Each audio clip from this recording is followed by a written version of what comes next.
Man, don't that look cool?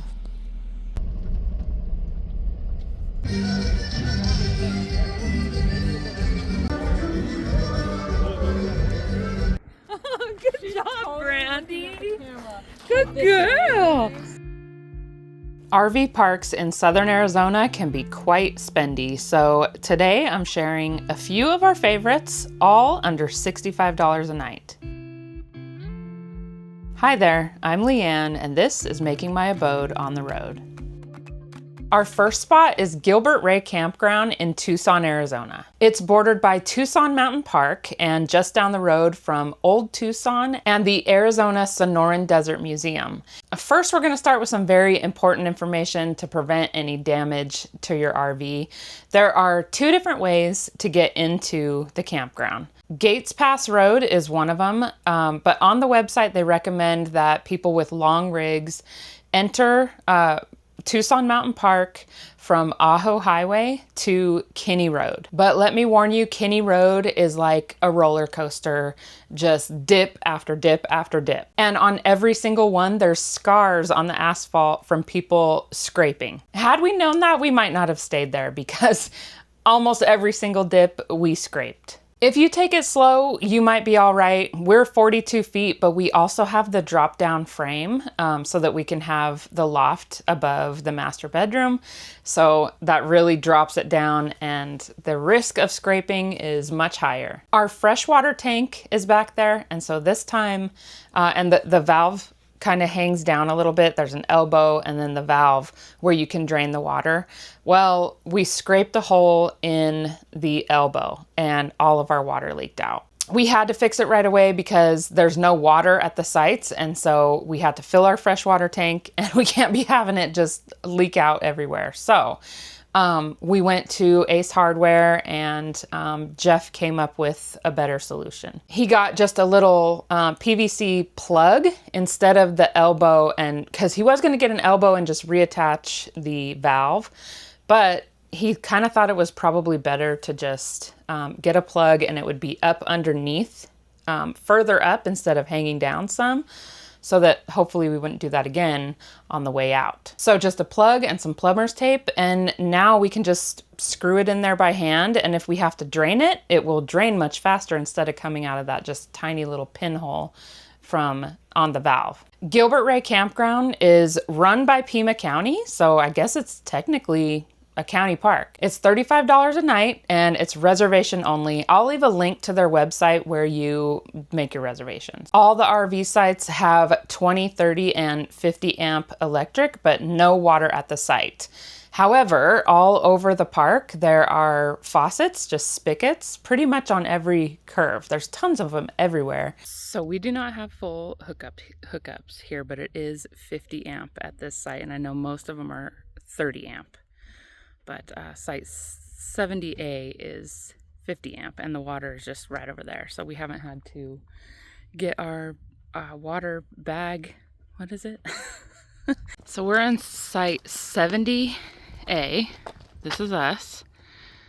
There's the site. There's site 69 right here. You can see this one's quite a bit shorter. It's a little baby one. And we can get water. The next site over, there's a faucet there. You can see we have plenty of room. We have our back steps that we can pull out, and then we still have enough room to park right here. We don't even have to park all sideways and funky. And we're 42 feet, so, and this site is actually 40 feet. That's what it says online. So we thought that would be fine. So we actually called them to find out for sure if we would fit, and the lady said yes. So you can see, I mean, there's rocks and stuff. There's nothing you're gonna really be doing over here, but there's plenty of room. And then the front, we have plenty of room here. Picnic table.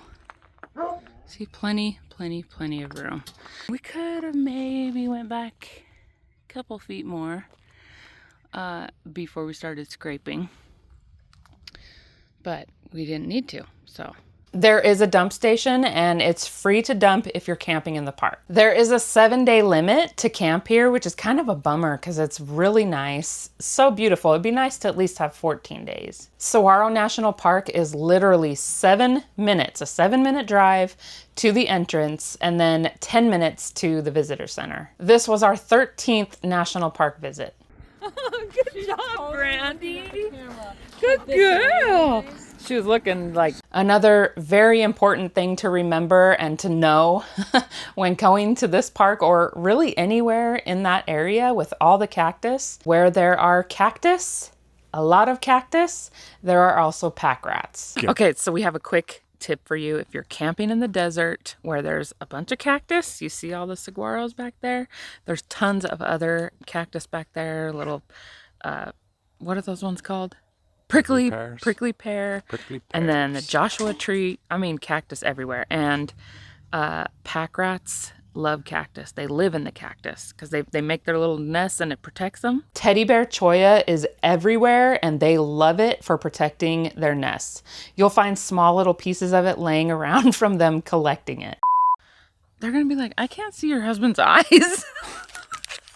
Here. They will make a nest in the engine of your vehicle. So quick tip, leave your hood up and then put one of these, a glow stick or some kind of light, maybe like a headlamp or something you could hang in there. Oh yeah, see, that's so bright. Yeah, either hang it or underneath it. So they don't like light. Yeah, they don't like light, so they won't make a nest in your engine. And they won't just make a nest, they'll get in there and they'll chew a bunch of stuff and cause lots of damage. Yeah.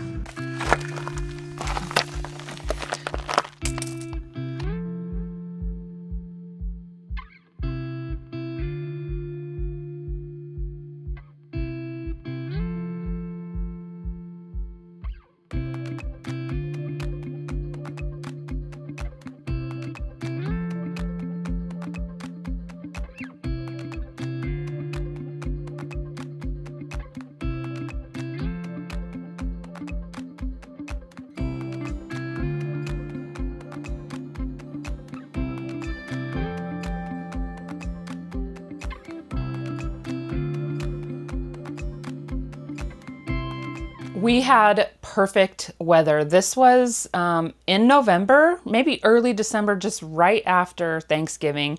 We had spent Thanksgiving in Camp Verde and that area with our oldest daughter, and it was chilly. We had some 20s. Actually, our water froze, I think, at Camp Verde. Yes, it did.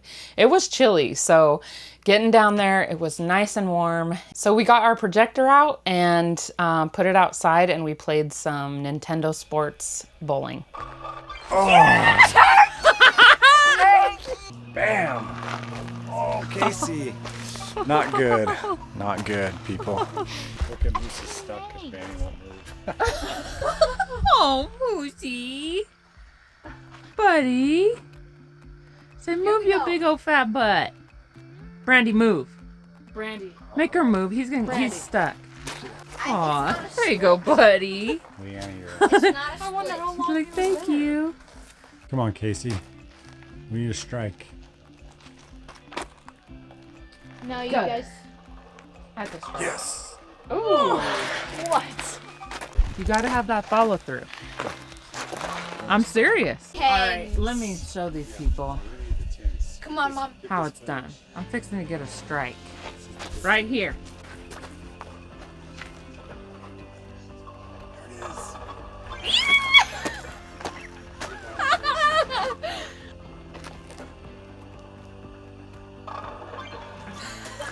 We sealed the victory. Perfect form. Look at that. Boom. Every pin. Coyotes, Brandy.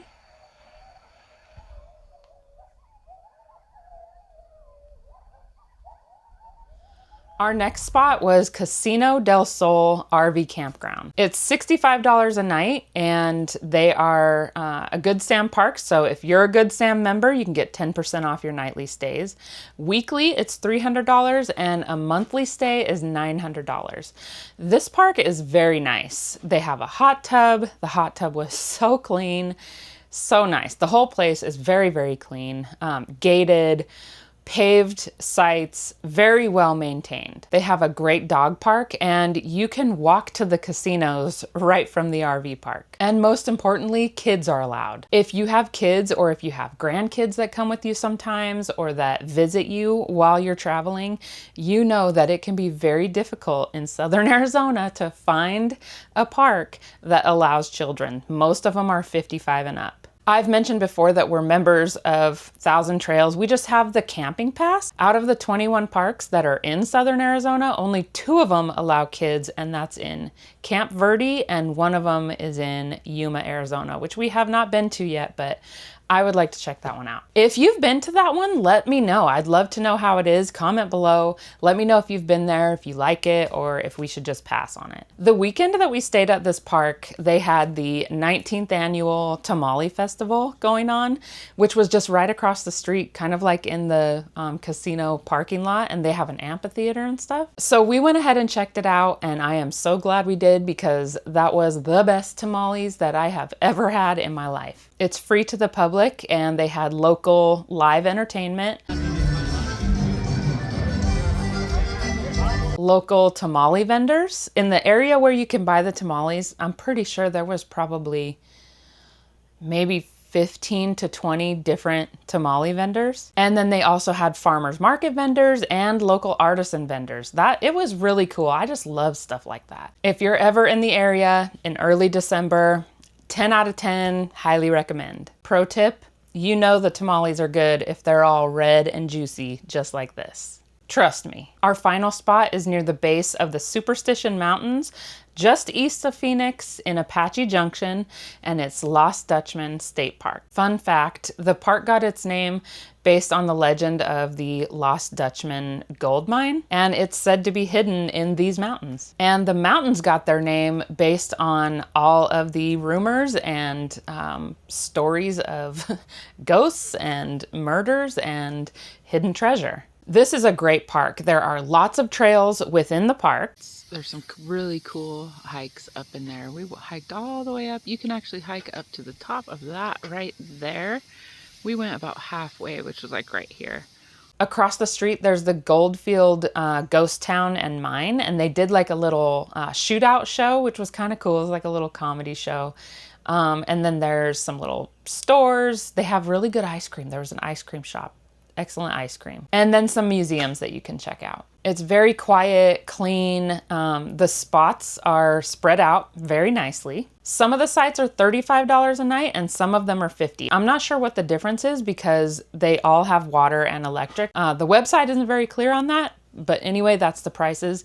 We paid $35. There is a free dump station for people camping, and to get into the park, you don't have to pay the entrance fee if you're camping. Here's the back of the site, and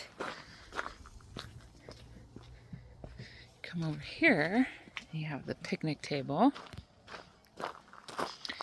We did see, I think that's a tarantula hawk nest, right there. You see those holes? We saw a tarantula hawk go in there.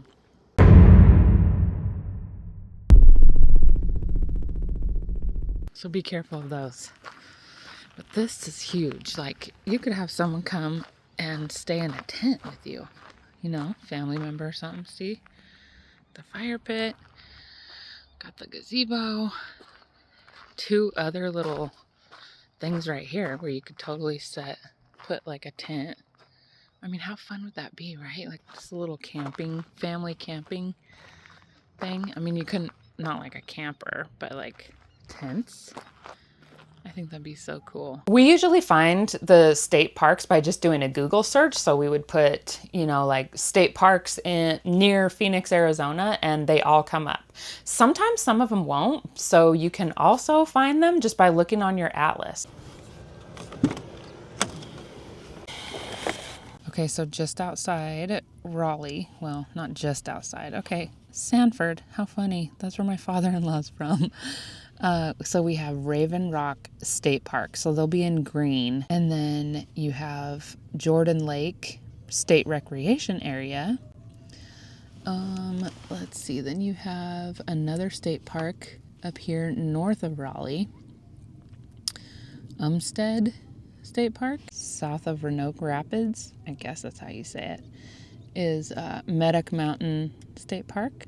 So another way to find them. This video is an oldie, but it's a really neat place to check out if you're ever on the Arizona Strip. Don't forget to like this video, subscribe, share it with your friends. Thank you so much for watching, and I'll see you in the next video.